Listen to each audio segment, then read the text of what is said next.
On today's episode of the Views from Section 400 podcast, we have our winners and losers of the week, our Michael of the week. We recap a crazy night of college basketball, and we have our NFL Divisional round preview.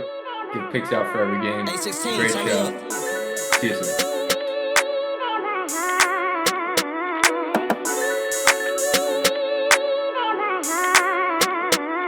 And just like that, we're back.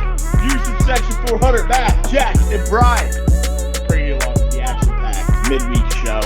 We had a lot of stuff going on. It's our last weekend of football out of nowhere.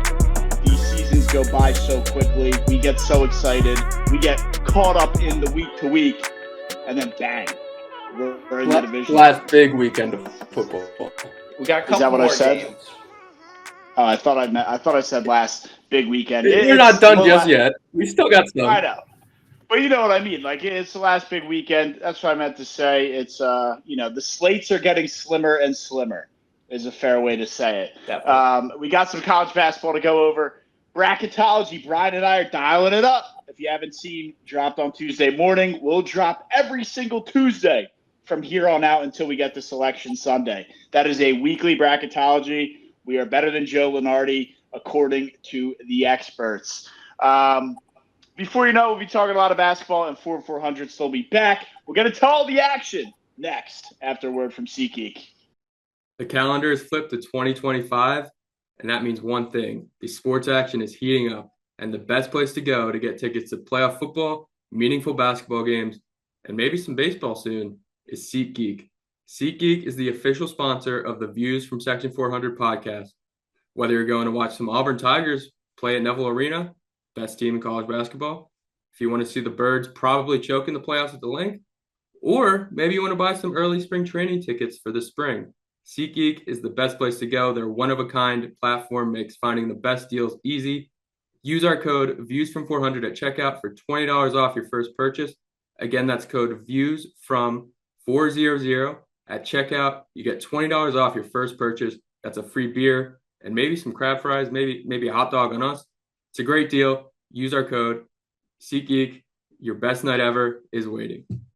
Thanks to SeatGeek, as always. We have a quick Monday night football game to recap. The Vikings and the Rams. Were we all on the Rams? Did we have the Rams in our bracket? I know I did. Brian, were you all over Darnold? Jack did. I think Brian might have been. No, I had the Rams, and I was the only member of the Nosebleeds to have a perfect bracket to the first round. Wow. Congrats. I thought you had the Vikings because you love Sam Darold's balls, and you had the Rams, though? I had the Rams. I love Sam Darnold's balls when he throws them.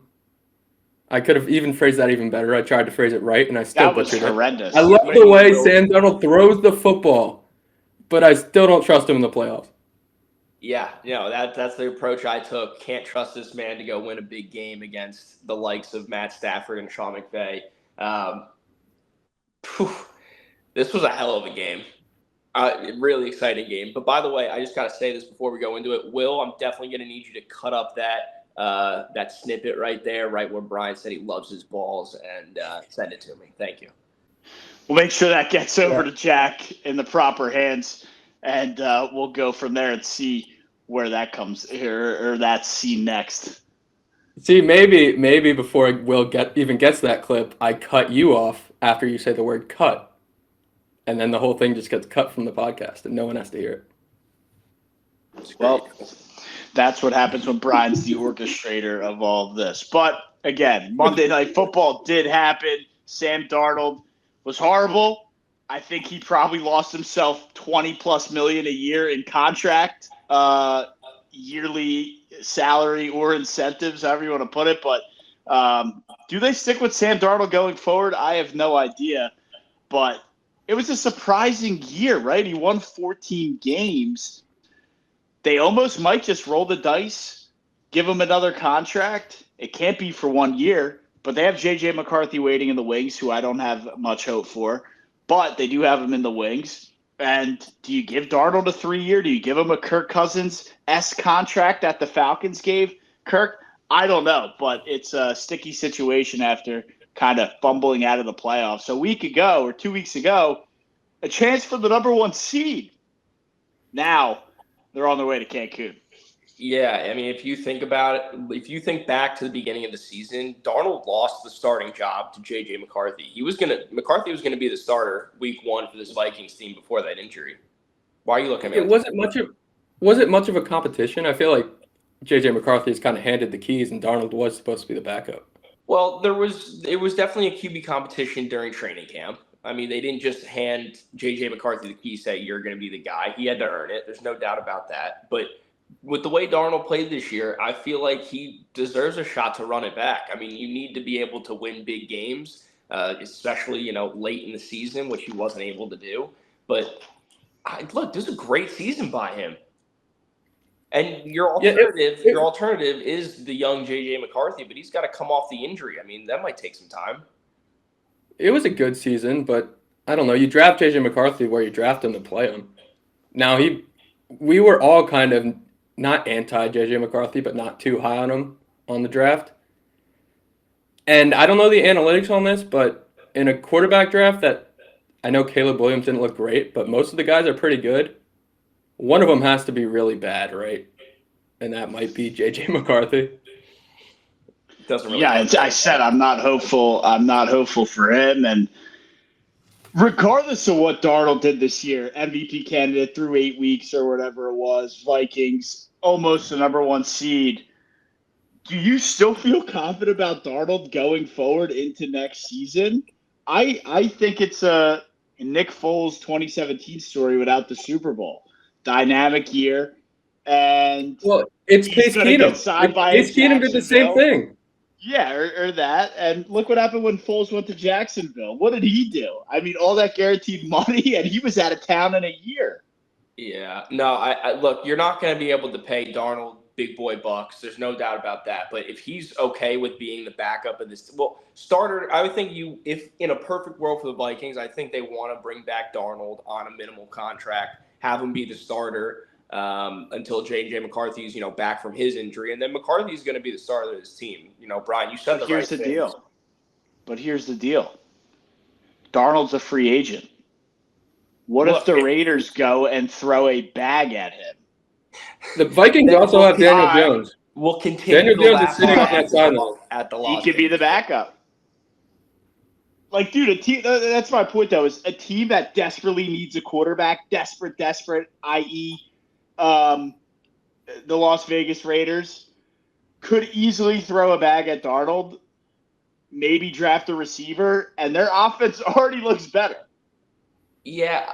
And is Darnold going to take the bag, or is he going to take the minimal contract for the Vikings? Oh, Darnold would definitely take the contract. I'd be shocked if any GM out there is like, yeah, we need to go get Sam Darnold. He's our guy. He's going to be our franchise quarterback.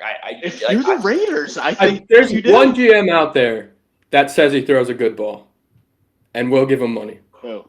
It's a good reason why you're not in a GM position, Brian. I wasn't setting that up for any specific GM. I think there's got to be one out there. Who's a better quarterback after what we've seen this year? Sam Darnold or Trevor Lawrence? Trevor Lawrence.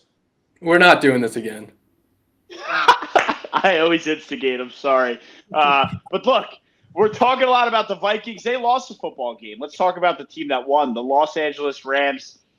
I don't want to call it a gimmick because the LA Fires are obviously super serious and devastating, and it's so bad. But they had the narrative, the juice. Everybody's pulling for them, the national attention, and that's what we've seen the last year plus is the team that kind of has that story, that thing going on, propels to the next round, gets the victory, gets the dub. We saw it with the Mets and fucking Grimace. Brian didn't let us forget it. And you kind of see that story with the Rams here and everything they have going on with LA, playing with a little bit of fire, no pun intended. Bad joke too soon, sure. But look, the Rams got to go now across the country to Philadelphia. That's going to be a tough game. That's a whole different atmosphere. It's not going to be warm. I'm hearing rumors of some snow. I don't know if I should get your guys' reaction because we have to talk about the entire divisional slate later in the show. But I think it's going to be a good game. but I like the Eagles a lot. And I think there's some people who have concerns about the Eagles and think Stafford's going to come in and pull some magic. Yeah, three quick things here. So you can't really tell, but Grimace is up on the shelf. So I'm happy you shouted out Grimace. He's getting blinded by my ring light right now. Also, I am the one person not to make a fire pun now. So I'm very proud of myself for holding off on that because Jack made one in the last podcast. Who, me? And third, a crazy stat for you guys. Sean McVay now has 8 playoff wins. Mike Tomlin has 8 playoff wins. Wow. Yeah, I mean, that's a whole different conversation. We have a long off season. Let's wait until we discuss where Mike Tomlin might be coaching next year, what the Steelers should do there. If you're the Steelers, like, there's no upgrade. Where's the upgrade? You got to stick with Tomlin. But we'll save that for another day. We still have to finish this year. Yeah, we're going to be talking about that on the next podcast Monday morning. Where do some of these playoff losers, where do they go from here? Yeah, definitely new segments, so stay tuned for that for the earlier in the week show. But that's kind of the Monday night recap. Vikings out. Kevin O'Connell job is secure. Sam Darold secure, but is it going to be in Minnesota or is it going to be somewhere else? That is the headlines coming out of there. The Rams obviously moving on. They have, the big national headlines going on. We'll see what happens when they travel across the country to take on the Eagles. But I do want to jump into a little bit of college basketball here because I know the Auburn Tigers are rolling. Their best player was out last night, and they still found a way to win by 20 points against, a top 15 team. I think Mississippi State they played. Yep. Yeah. I think Mississippi State's a little overhyped, but nonetheless got a 20-point win. There is madness in the SEC, and Brian, I guess I'll let you go over that, but I do have some stuff on Alabama. Yeah. So, Jack, you're going to want to hit me over the head with a shovel. I'm starting to think there's no way this Auburn team doesn't have a historically great season and wins the NCAA tournament. You're not allowed to say it out loud. Let me just go through this with you real quick. These are unbelievable. So Mississippi State had not lost by 10 all year. They lost to Kentucky. Kentucky, who's like a very good team, by 5. They also had never been held under 70. Well, they got held under 70 one time this year. And I put this in for Matt because it was against McNeese. They beat McNeese, but it was 66-63. Auburn is 16-1. They have the most quad 1 wins in the country. They have 12 wins by double digits. They've beaten Iowa State, Houston, Purdue, and Memphis. They have a 130.7 offensive efficiency. That is on pace to be the best of all time by 2 whole points over 2015 Wisconsin. They have 6 players averaging double figures. Janai Broome is probably going to win National Player of the Year. The last team that was this dominant was probably Anthony Davis's Kentucky team. Yeah. Wow. Brian, that's a lot. It gets me going. I dream about the Auburn Tigers at night. I really do. It's phenomenal. We just, as you said, we just won by 22 points without the potential Wooden Award winner, best player in the country, Janai Broome. Other guys step up. Chad had I'm pretty sure career high 20 points in this game. I mean, 18 in the first half. He what? 18 in the first half. 18 in the first, yeah. I mean, look, the guys are stepping up. I see on your board right there, Pettiford is so good. Dude, Tahad Pettiford, true freshman, insane. Shout out Jersey. We got ballers all up and down the court, and as much as I would love to start screaming national championship, Brian, that's against the rules. And their one loss was against the Duke team in Cameron. This Duke team with Cooper Flagg is all-time good, too. I need to see that rematch. But Isaiah Evans had 18 points in that game. His games in ACC play so far, he has 8, 12, 3, 0, 0, 8. He dropped a career-high 18 on Auburn. It's just an outlier. Auburn could be undefeated if that didn't happen. This team's so good, man. Yeah. They are really good. Another team who's kind of flustering, and Brian, I know you took some shots at them, but Alabama did go down.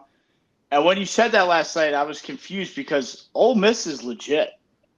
Ole Miss is going to give Auburn a run for the money. I think they play each other this year. But that's a game that I'm looking at. That's a game I'm looking forward to. They got a lot of good guys in the transfer portal. Yeah, look, I know you're gonna discard them, push them to the side, do whatever you're gonna do. And that's fine. You can be confident, but be careful what you wish for. Well, I'm not counting out any. Ole Miss is a SEC. good basketball team. They're really good. Yeah, no, dude, I'm not counting out any SEC basketball team this year. Up and down the board, it's insane what they're putting together as a conference in college basketball this year. I was even watching, I can't remember exactly who it was. I was watching a game last night between two bottom feeders in the SEC, and it was still an incredibly competitive game, good basketball. Like two 0-4, 0-3, 0-4 SEC teams. One of them has to get their first win kind of deal. And those guys are just playing so hard. And up and down the league, we're not taking anybody for granted. It's going to be tough matchups here and there. And we got Tennessee in 2 games. Yeah, next Saturday. It's the best conference in college basketball by far. And by far. Ole Miss. Yeah. Ole Miss is now 4-0 in the SEC for the first time since Matt. I know you remember this guy, Marshall Henderson. Huge Marshall Henderson guy. That game against Vanderbilt lives rent free in my head for a good reason. I still watch that highlight to this day. That guy was awesome. Never really made it for pro ball. I think he kind of landed in Israel and played pro basketball there. But, oh, my gosh, dude, one of my favorite all-time college basketball players. The guy played with so much emotion, so much electricity. He just kind of the epitome of that. Not good enough for the pro level, but a great college-level guy. Yeah, and we need more of those type of guys, like the Adam Morrison, Marshall Hendersons, Tyler Hansborough. We do. But we do. I guess Chad Baker-Mazara is kind of like that, so maybe we do have one. No. How are you going to compare Chad Baker-Mazara to Tyler? That guy does not play with the crazy emotion. He's toned it down this year. I mean, you got ejected from the March Madness game in like 2 minutes. He's got a different kind. He's got a different kind of emotion, though. Like Chad's like a happy, eccentric, does some stupid things, versus like a Hansborough who was like a Marshawn Lynch. I'm gonna run through a mother face. Yeah, and Marshall Henderson was like different. Almost like this demonic figure to opposing crowds. Like the way he like antagonized and instigated, and like just the faces he made were like, almost scary. But yeah, look, it's always fun to reminisce on the good old days. But the SEC is the best conference. Where do you guys kind of see this one playing out? Right, there's like outlier teams that are good in different conferences, but the SEC is by far going to have the most bids, outright bids, to the big dance in March. You have Florida, you have Ole Miss, you have Tennessee, Mississippi State's up there. Obviously, Auburn. They don't even need to be said. Am I missing anybody crazy? Or are those the top-heavy teams of the conference? Where does the sleeper come out? Is Missouri South Carolina just beat Florida. a sleeper? Missouri did just beat. Like, is South Carolina still there? No. How's LSU doing? No, I think LSU actually that might have been the match. I think South Carolina, LSU, Arkansas with what you watched. Oh, okay, yeah. But yeah, like Arkansas, South Carolina's not a bad team. They played us close the other day. Yeah. Look, there's a lot of good teams in the SEC. We just started conference play, but it's going to be a wild finish. One other note, Duke really good. They don't need to be said. Cooper Flag. Brian talks about Broome being player of the year. I don't know how Cooper Flag isn't, but again, especially if Broome's missing games, that's definitely going to help his case. That's what it's going to depend, because I think even if Cooper Flag finishes with like 23 points per game, the voters are going to say Broome did it in the SEC versus Cooper Flag in the ACC, which is all of a sudden a cupcake conference. That might be the only thing that saves Broome, because you've seen these races before. Missing games is the biggest, it's the easiest way to knock yourself out of the race. Even if you're a great player, when you're playing, you're putting up numbers. You got to be available. That's a huge huge condition. And I got to give a shout out to my guy, Eric Dixon. Definitely could be in the voting, but obviously Cupcake Conference. And they threw a 10-point lead down the stretch away yesterday. I mean, they should have beat Xavier. That just absolutely derailed their season, I think. That was like a must-win road game. They had it in their hands. I don't even want to talk about it, but, now You know what happened? It's going to take me some time to get fired up about them again. They read our bracketology, and they got complacent because they saw they were in the field, and then they blew a game. They should be like that. Like there was no excuse. The St. John's game was going to be tough after an emotional UConn win, but like I don't think they got any favors from the referees in that one. And then last night was just a full blown, Kyle Neptune classic of a collapse where just mismanaged players kind of fumbled the game. It was a whole lot, but yeah, college basketball heating up. You guys have anything else, or are we jumping into our favorite segment of the week? Yeah, I just wanted to say one last thing. Everyone's confused why the NBA isn't getting the viewership. I mean, watch college basketball. That's real basketball. That's what everybody wants to see. College basketball right now is incredible as a product. And I don't know, did you guys catch the Iowa State Texas Tech game the other night? It was an overtime thriller. I saw the tail end. Overtime thriller. Iowa State, number 2 team in the country right now, almost lost to Texas Tech, unranked. That's the kind of games we're getting on like an average Tuesday night. I mean, come on, people. This is, in my opinion, one of the best sports you can possibly watch. Brian should be able to attest to this. I've been preaching this for years. I am not an NBA guy. College basketball for me is way better to watch. I get it, like the players are more athletic and are better in the NBA, but like night in and night out, the effort, the energy is there every single night, and then playing obviously for the huge 68 field tournament at the end of the year is better than anything I think the NBA is doing. But I get it. You have your electric players in the NBA, which is the draw. But you're right, Jeff. The viewership's down, and college basketball is heating up. So I agree there 100%.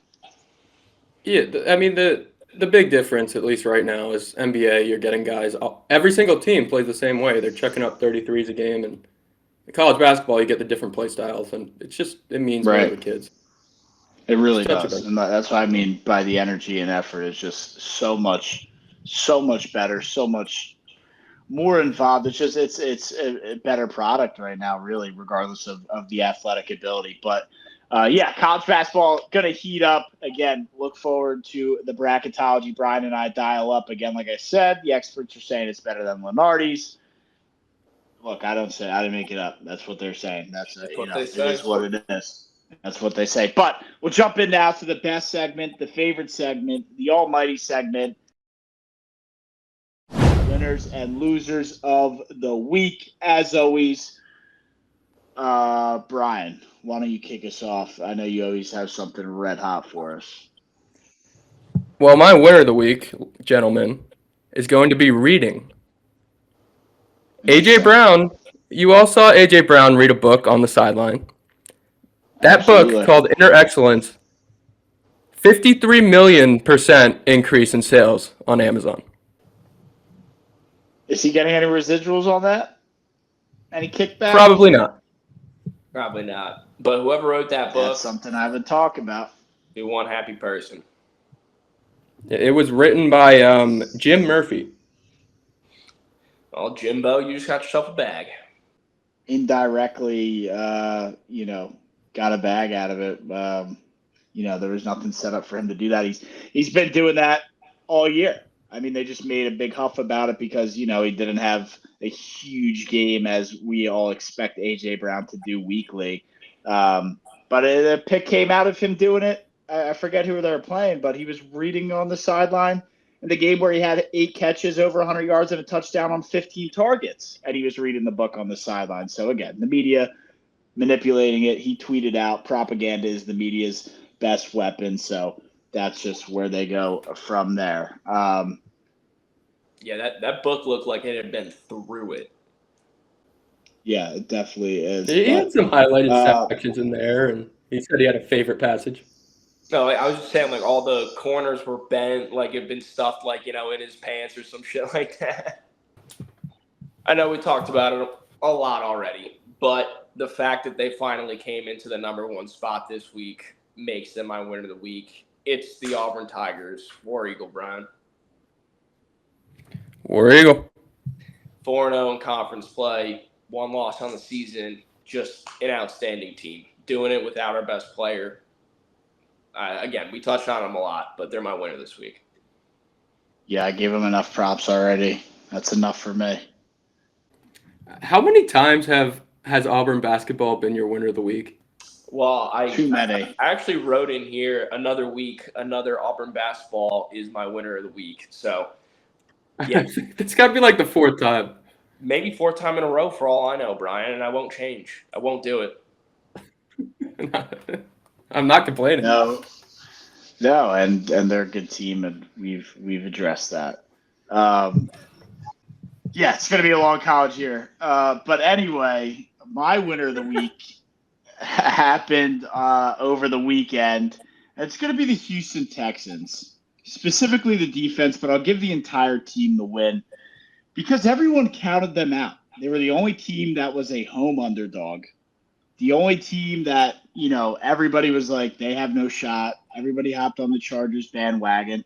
And then I throw the defense in there as well because they intercepted Herbert 4 times. And that was like in 250 pass attempts, he hasn't thrown a pick. And they did it 4 times. So, unbelievable job by the Texans. Everybody counted them out. They go out there and not only win, they win handedly at home as home underdogs in the playoffs. Unbelievable job by them. Probably don't have a shot against the Chiefs, but still got the job done when everybody counted them out. I will get to our NFL preview in a bit here. I got some reasons why they can beat the Chiefs and slay that dragon. Jack, not a fan of my winner of the week? No, they didn't. They did absolutely nothing to win this game. Justin Herbert and the Chargers lost this game. Dude, everybody You counted can't them say out that. and they won. You are not allowed to say that. We just had this conversation. What are you talking about? You can't say the Chargers lost a game after this whole thing about Trevor Lawrence and the Chargers not losing that game. I mean, don't get me wrong. The Texans had to intercept the football, but it's really not hard when your quarterback, the opposing quarterback, throws the ball to you 4 times. I agree. Did Justin Herbert throw 4 interceptions against Trevor Lawrence in that game? No. So take it back. Well, he went 3 and out like every single drive in the second half. It's arguably worse. Doesn't set up the beautiful field position that the Texans had. So it's different. Kind of does when you're on your own 20 and you go 3 and out. You keep on trying to compare apples to oranges, and it's not working for me, Brian. We don't have to do this again. It's all right. You already started it. Yo. Brian, why don't you kick us off with the losers of the week here? All right, my loser is going to be outdoor golf. Matt, you probably know more about this than I do, but there's a golf simulator league now. There is the TGL. Yeah, TGL, and the team with Max Homa and Tiger Woods just got blown out last night. Absolutely smoked. So this is the second week they've done it. It's every Tuesday night. I guess gives the guys a chance, that Wednesday to travel for when the upcoming tournament happens. But yeah, the first 2 weeks have been blowouts. The way they do it is they go. It's a golf simulator, and then they have a indoor putting green with a little bit of area around it. But you basically drive into the simulator. I guess hit your fairway shot into the simulator, and then it marks up where your ball would be on the in real life green that they have, with obviously some extra space around the green. It's cool. It's fun. It brings extra entertainment to the world of golf, extra eyes on the world of golf. All the players have mics in. It's a little bit more on the joking side over competitive side. But yeah, both weeks have been a blowout. I think it can get really, really fun and competitive if we get a matchup where both teams fight it out till the end. But yeah, it's something different, something cool, and get extra eyes on the game of golf. That's wild. They're doing a simulator league now. Yes. It's in like what looks like a Dave and Buster's too. I was going to say, Like it's who's hosting that? Tiger Woods, I'm pretty sure, created the league, probably with some help from others, but he created the league and he's on a team.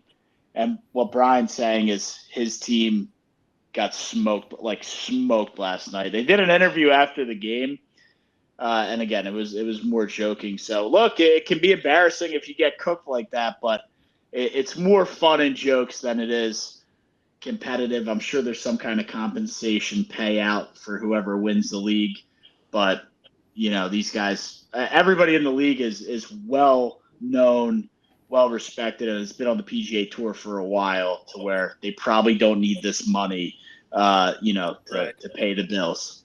No, I mean, it sounds like a good event for them. I mean, it sounds like they, instead of having to walk all around the course, they can just hang out, have a counter with a drink right there, cold drink waiting for them, air-conditioned spot. I mean, sounds like a good deal for the golfers.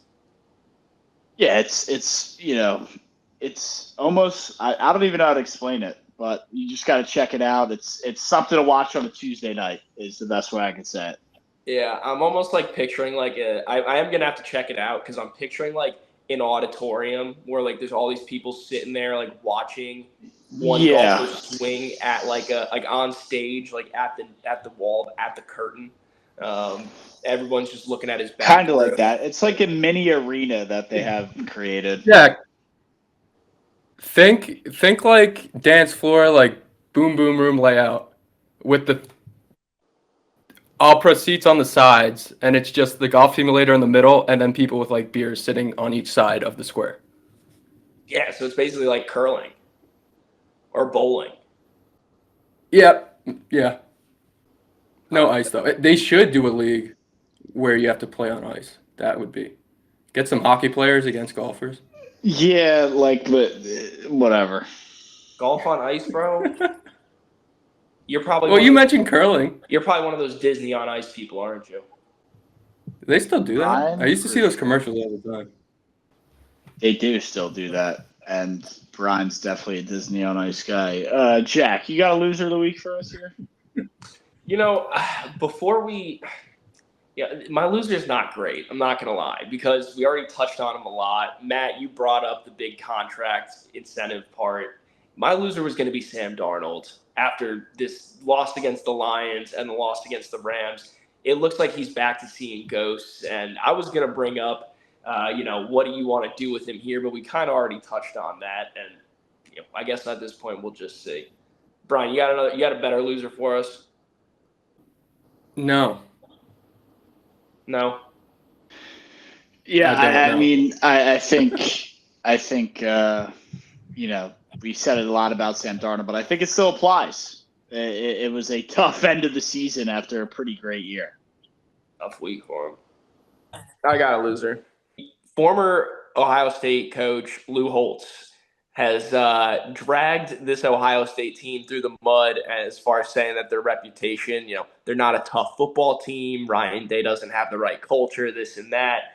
And he's a former coach of this team, beefing with them right now. Not that, it really should matter at all, but I just find it interesting that, you got this old head hating on the team that's favored to go win the national championship by 10 points after calling them soft all year.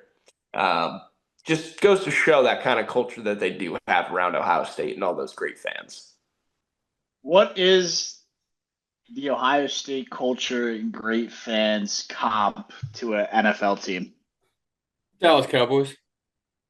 Really? That was my initial thought. I would say Penn State is the Cowboys. Penn State's like the yeah, maybe. Or Notre Dame might be more like the Cowboys too. Yeah, I don't know. I guess there's a lot more teams and not as many NFL teams, but I don't know. That could be a fun game if maybe next year we go through the 12 playoff teams and comp them up to NFL teams. Would be pretty funny. Ohio State might be the Eagles. Ohio State might be the Eagles. Really? Why do you say that? What makes you say that? They're always good, but they only got over the top like once. Always have a talent team. Am I insufferable? Sometimes. Really? I take that as a compliment. When you're on your Philly, go Birds. Yeah, sometimes. If they make it to the Super Bowl, those 2 weeks between the NFC Championship and the Super Bowl are going to be living hell for me and Jack. I'll put it that way. Yeah, that 2 week spree could be nuts. Although, and I did watch the pod. You guys said cautiously optimistic. I think I'm toning it back a little bit. Uh, and again, we weren't doing this for the Eagles run in 2022. I was a lot more aggressive, I guess is a good word to say it. So I'm People toning it have back seen you with here. the Phillies. Oh yeah. Oh, that Phillies run in 2022. Yeah, that was. I could see how that was insufferable. I full-heartedly thought they were winning it all that year, as did a lot of people. I mean, they were the team of destiny that year. Yep. Were they not, Brian? I mean, like that team was ridiculous. I was just I couldn't believe we started a podcast and then the Phillies did that. And then they went to the World Series. It was absurd. I know, man. If only they won. If only they won.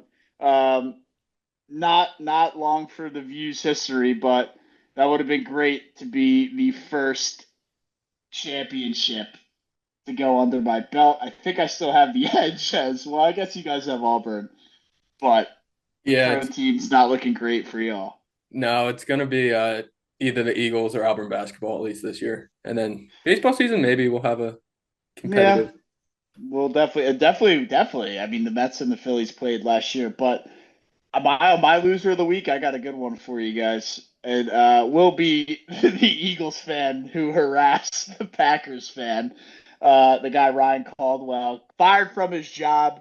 Who I thought it was funny. A DEI consulting firm. For anybody who doesn't know, I believe DEI is diversity, equality, and inclusion. Think I got that right? Yeah, you nailed Uh, it. It might be equity. Is it equality? I think it's equality. Okay. Brian knows. He lives in DC. But they that guy got fired from his DEI consulting firm for harassing, and probably rightfully so, definitely rightfully so, some harsh, vulgar language to the Packer fan. So yeah, that guy's definitely a big loser of the week.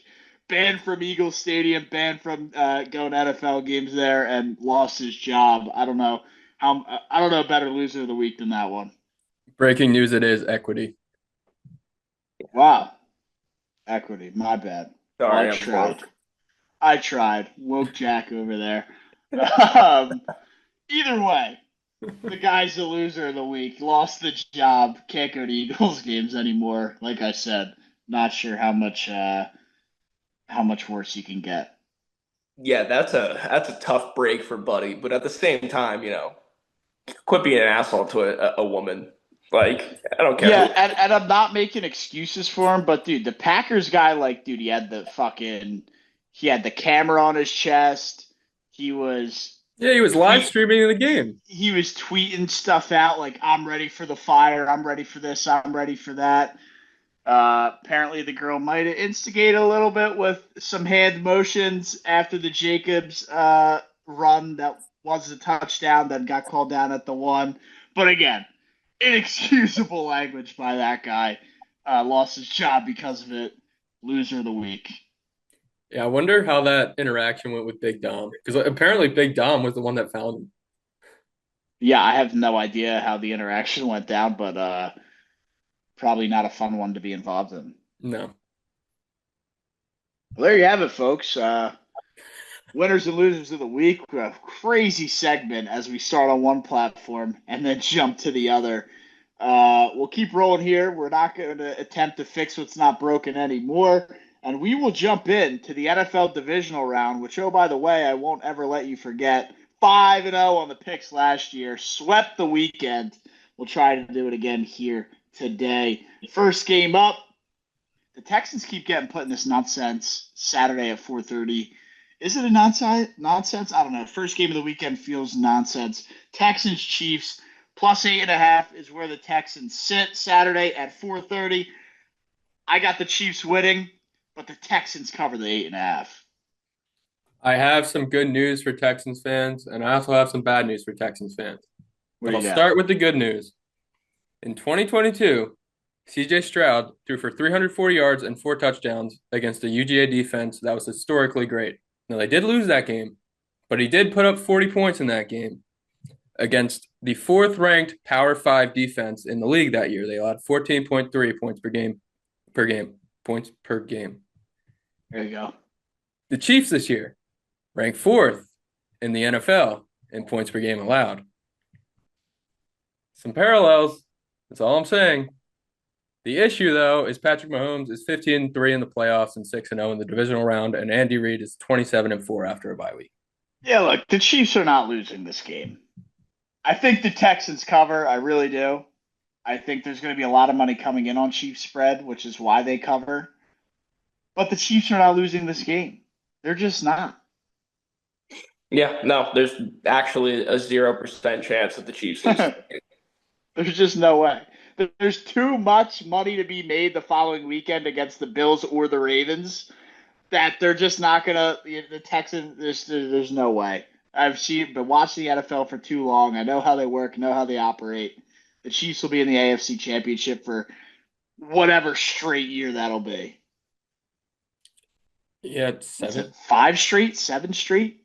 Did Mahomes miss one in between? I don't know, but it's been a lot. I doubt it. It'd be 7 then. That's a lot. Yeah, I think Matt. Yeah, you said you like the Texans on the points. I like the Texans plus 8.5. Yeah, the Chiefs haven't won big all year, so I Yeah. don't see why they do it this week. I mean, they couldn't cover this same spread against the Panthers. I mean, that was coming Bryce off, Young's breakout coming game. off the bye, I don't care what it was. you're coming off the bye at home. Again, I don't know what you guys were watching last week, but the Texans didn't really have to do all too much to win that football game. Justin Herbert gave them great field position all game long. I just don't think that they're going to be able to get much going on offense. I think this looks closer to that Ravens game where the Texans are putting up 2 points. That's what I mean. So you got a big Chiefs win here. They cover the 8.5. Yeah, I do. You said 2 points? That's what they. I'm saying this is going to be like that Ravens game where the Texans were only able to scrounge up 2 points. CJ Stroud is scoring 2 points in a playoff. He's not going to score any points in a playoff game? I'll give him 7. I'll give him 10. 10 points. Okay, 10 points. That's fine. Team total, 10 points. I can meet in the middle. Look, that's his divisional rival, Brian. That's like us saying Dak Prescott putting up points. He might. If the script is right, I might say the Cowboys are going to put up points. I'm not blinded by some stupid rivalry that doesn't exist unless you're in the southeastern United States. I mean, yeah, it is a very wishy-washy, right? Texans, Jaguars. I mean, this is a Chiefs team. Right? This is a Chiefs team, like you said, is 4th-ranked defense in points per game. We're now in the playoffs. Everybody hits harder. Like they're not scoring more than 10 points in this game. I really hope they score like 45, just so I could clip that. I don't see it either, Jack. But it would be funny. Thought you'd have some more to say about Brian and I calling the Texans and Jags rivalry wishy-washy. But he's hungry. Yeah. He wants to eat his chicken. Fair enough. I know this is where when Jack's hangry, we can really get him going. Thought we would have had some good content there. But we'll roll into the next game here. Another huge spread. I think we know where Brian will be. Commanders plus 9.5 against the Lions Saturday at 8 o'clock. The Lions, like the Chiefs, a week off, earning the bye and the number 1 seed. I have the Lions winning, but again, the underdog covers. I like the Commanders to cover plus 9.5. Maybe by a point, take the 10.5. I think we see a Commander cover. I like the Commander cover. Unfortunately, I think this is the week Jaden Daniels doesn't have enough in the tank. The Lions they're so good, and the Commanders can't stop the run. And you can't exactly go into Detroit and not stop the run with Sonic and Knuckles. And Knuckles is going to be back. David Montgomery's coming back. I don't know how effective he'll be, but for a team that can't stop the run, having to deal with that, Jahmyr Gibbs might have 400 yards. Yeah, I'm look, I've been doing it for years now, but I'm still going to doubt Jaden Daniels. This is a really good Lions team with athletic linebackers and safeties. I think that if Jaden Daniels' plan, like it was last week, is to run out of what would be sacks and go pick up big gains, I think that Detroit's going to be ready for that and shut them down. So I'm happy with taking the Lions on the points this week. I think they win this game pretty big. Yeah, I don't even know if you're doubting Jaden Daniels in this one. Like, this is one they shouldn't win. I No, will I'm say, really though, if this comes down to the last possession and he has the ball, they might pull this out. I don't know if it gets that deep, though. Yeah, no, I Yeah. totally agree with you. He's done it 5 straight weeks now. 5 straight weeks he's won a one possession game late in the fourth quarter. I mean, it's incredibly impressive. I'm not trying to take anything away from him. I'm really not even doubting him. I'm just saying this Lions team is legit, and I have them going to the Super Bowl. Yeah, it's just well, I don't know about all that, but it's just one of those things where the Lions are just too good and too strong where, the game's just too long of the game and the Lions are just that good to where it's like, sure, could it be close? The firepower for the Commanders just doesn't seem like it's going to be there. And I can't see the Lions coming out flat in this game at All right. home with Dan Campbell as your head coach. I understand it's after a bye, it's late in the season, but I just don't expect them to come out flat. I bet Jared Goff, Sonic and Knuckles, they have themselves a great day. And even though I think the Commanders cover, but the Lions win, I absolutely will be rooting for Commander victory on Saturday night. Yeah, no, I was gonna say I have a feeling I know who you're rooting for in this, but also I should mention the Lions have 5 players at plus 140, or I guess would be under to score a touchdown. I don't know if that's ever happened in an NFL game ever. Plus, what? So Jahmyr Gibbs is minus 130, David Montgomery is minus 160, Amon-Ra is minus 135, and then Jameson Williams and Sam Laporta are plus 140 to score a touchdown. Wow. It's like 5 guys with I know plus 140 is not favored, but it's pretty close to favored to all get in the end zone. Yeah, I mean, you think about their offense; those are the 5 guys right there. It's a very concentrated offense as far as the ball distribution, and yeah, I mean, if I'm going to bet on a guy to score in their offense, it's going to be one of those 5 guys, and they might put up 4 or 5 touchdowns. So all of them could have one. That's I don't know. I would definitely be looking the 2 touchdowns route for someone like Gibbs or Brown, but that's impressive. It's absurd. Yeah, Shout nonetheless, this is going to be a fun one. Yeah, I hope so. I hope so as well. But we go into now Sunday, the 3 o'clock spot. The Philadelphia Eagles welcome the LA Rams to South Philadelphia. I just think a lot of people are overhyping the Rams, and I know they have the narrative, and I know they have, the storyline behind them. But the Eagles put up like 500 yards of offense a month ago or whatever, 2 months ago when they played a week before November.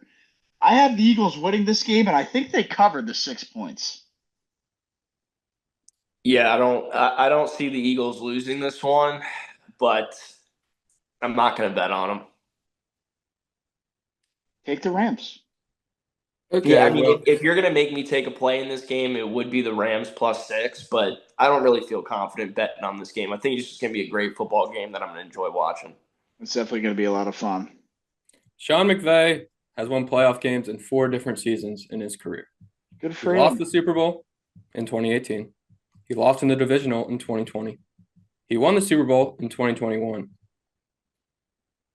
This season, he's going to lose in the NFC Championship, something he's never done, which means he's going to beat the Philadelphia Eagles in the divisional round this year. Look, and that's just wishful thinking or hopeful, whatever you want to call it. Roster to roster, like man for man on both teams, like the Eagles just match up so much better. Like I don't know. Like are the Rams going to be able to stop Saquon Barkley? Probably not. The Eagles' offensive line is going to blow up the Rams' defense. All like, dude, like Saquon could rush for 200 yards. Yeah, I was very impressed by the Rams this past week, specifically their defense. That was the unit I had questions on. Very young unit, but they looked very good, very impressive, just absolutely wreaking havoc on Sam Darnold.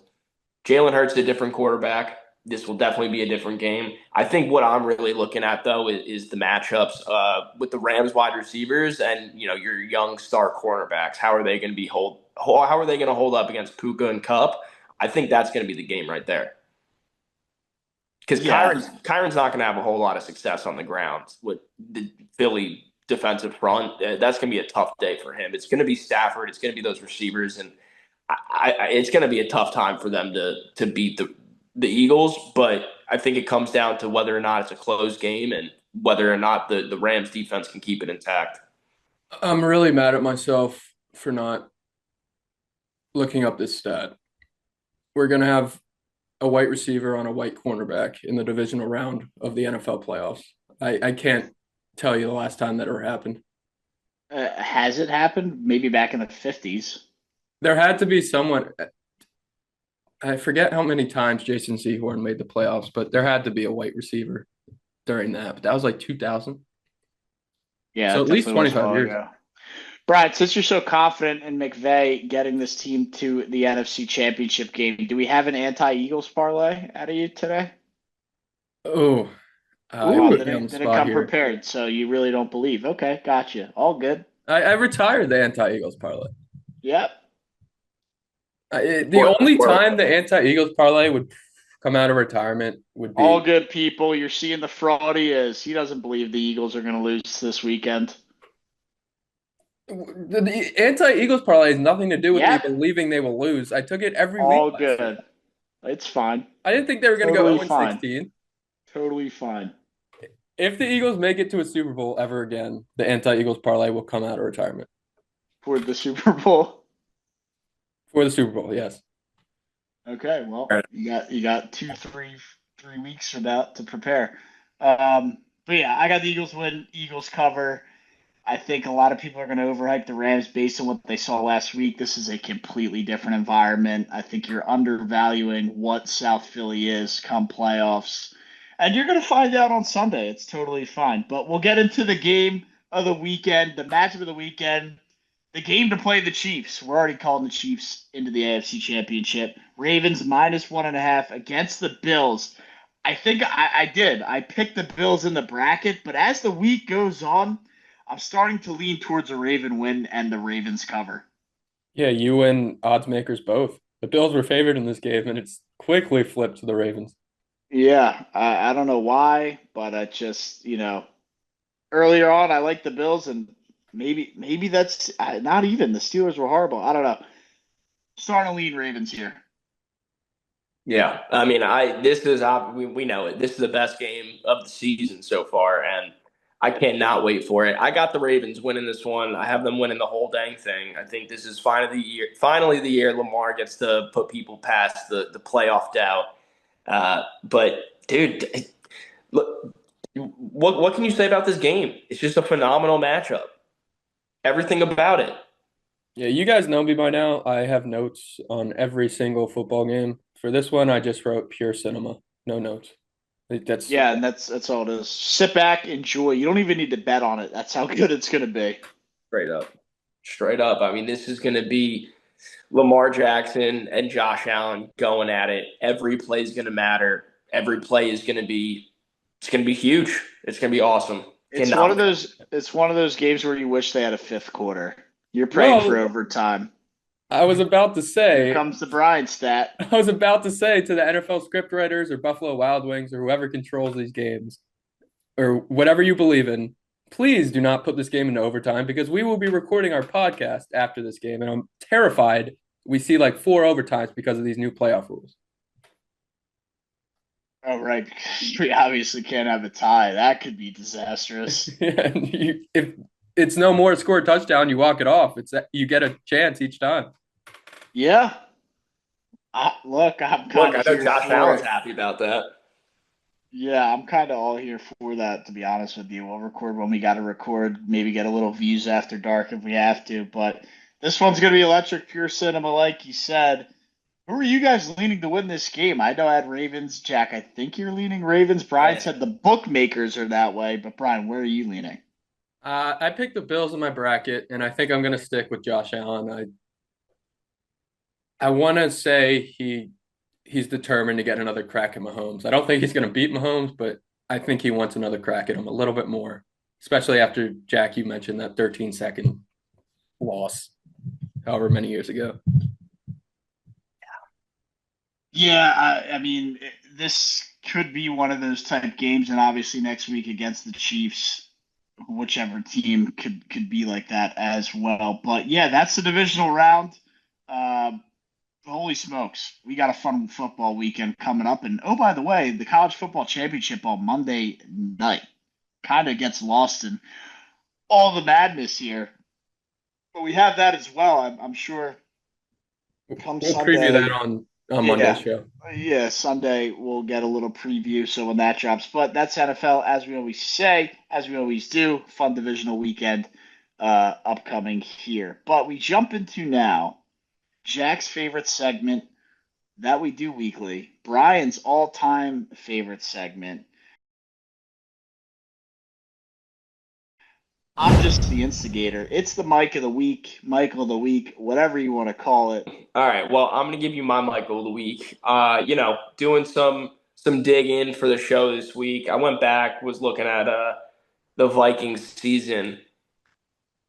If you go back in time to just 2 weeks ago, they're 14-2. They've got two losses on the whole season. They got the Lions coming up, fight at the 1 seed. You lose that, okay. You got your first playoff game, you lose that. So now you're 14-4. You just lost to the Lions, you just lost to the Rams. But you've only got four losses on the whole season. Can you guys tell me who those other two losses to before weeks 18 in the first round of the playoffs? What was your question again?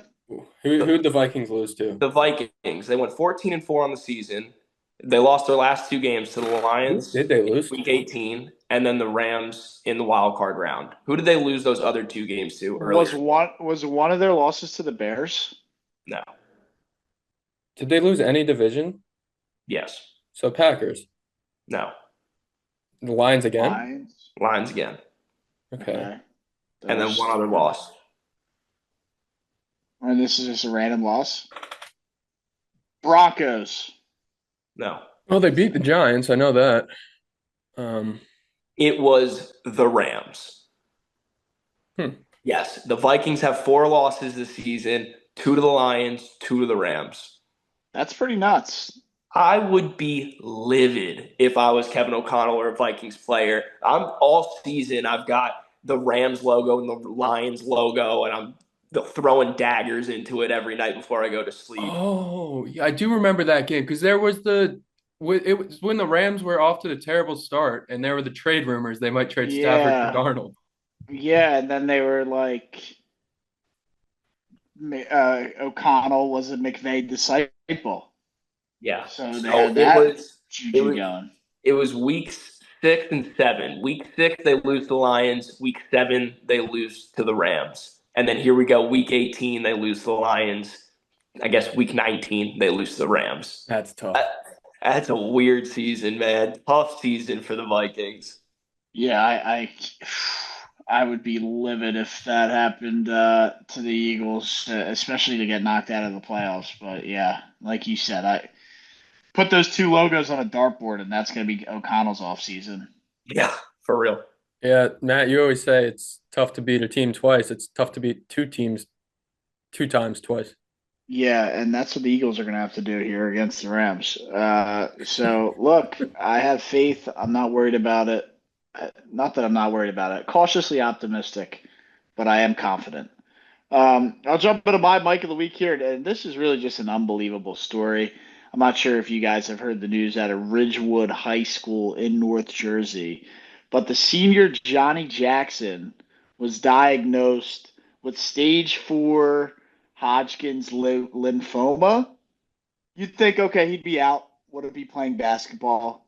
No, he's going through chemotherapy and playing in basketball games. And oh, by the way, while playing, dropping 20 points a night. I think the other night he had 30 points. This guy is not letting this, not only cancer, but very serious advanced along cancer. He's going through chemo. He said how just brutal and vicious the treatments are. Going out there and dropping 20 points a night. I got to give it up to Johnny Jackson. It's an unbelievable story. You would think the guy would be out for the year. He's going out there putting up points, trying to lead his team. I haven't seen a story like this ever before in my life. Yeah, that's awesome. I grew up not too far from Ridgewood, New Jersey, so I'm familiar with the town. Look, I'm not going to sit here and say that that's the most competitive basketball in the world, but don't get me wrong, New Jersey high school basketball is some good competition. I would Yeah, get it's still a smoked. varsity sport. What do you put? Oh yeah, exactly. We're back on Zoom. It's harder for me to point, but yeah, exactly. Auburn star point guard Tahad Pettiford was out of Jersey. So Kyrie Irving out of New Jersey. There's a lot of good basketball players Ace that are coming Bailey. out of New Jersey. Who? Possibly Jalen Brunson as well. Or no, did he? Was she? I have no idea what I you're think he talking has ties. No. Brunson has ties to Jersey. I know that. Yeah, I mean, for now, let's just shout out Kyrie and move along. But Fair enough. some damn good basketball players out of New Jersey, and shout out this kid. I mean, I don't know too many stories like that at all. I mean, I know there's the James Conner who beat cancer, came back playing in the NFL, Right. still doing it, beast. Well, like this guy didn't I- beat it, dude. This guy's like going through the treatments Yeah. and still running out there and playing every night. Like going doing his treatment and then later that night running out there. So again, really unbelievable story. Almost superhuman-esque type stuff there. So it said It's got a lot of heart. Jackson scored 30 points in a victory over St. Joe's of Montvale. Yeah, very nice. So, I mean, again, look, unbelievable stuff. He went from 170 pounds down to 152, averaging 22 points a game, dropped 30. Obviously we're pulling for him, praying for him. Johnny Jackson, what a name, too. Prayers up for him and keep on out there, young fella. Hooping. Shout out, Johnny. I think he's playing the wrong sport, though. It's a baseball name. It's not a basketball name. I was going to say it's a great name. It's a great sport name regardless. I think it's fine for basketball, but we can agree to disagree. Yeah, my first thought was Jaren Jackson. So, yeah, I don't hate the name. I don't hate the sport associated with it. But Brian, don't shed darkness on a story we're trying to shed light on. Just say maybe pick up a bat and you might just be pretty good at it. Maybe. There is a chance, I guess. But I think that's all we have for today, fellas. We tried to record early. Somehow still ended up going late. We've been here for a while. It's like a 2-hour process. Yeah. Let the boys go eat dinner. That's all I got. Big Eagles weekend. Please, please, please. EAGLES Eagles. Come on, boys. NFC Championship is right there. Let's go get it done. Horns up. Let's go Rams. Say fours up? Mix with DJ Savage. I said horns up. Dude, Let's go being a Rams. jackass. Horns up?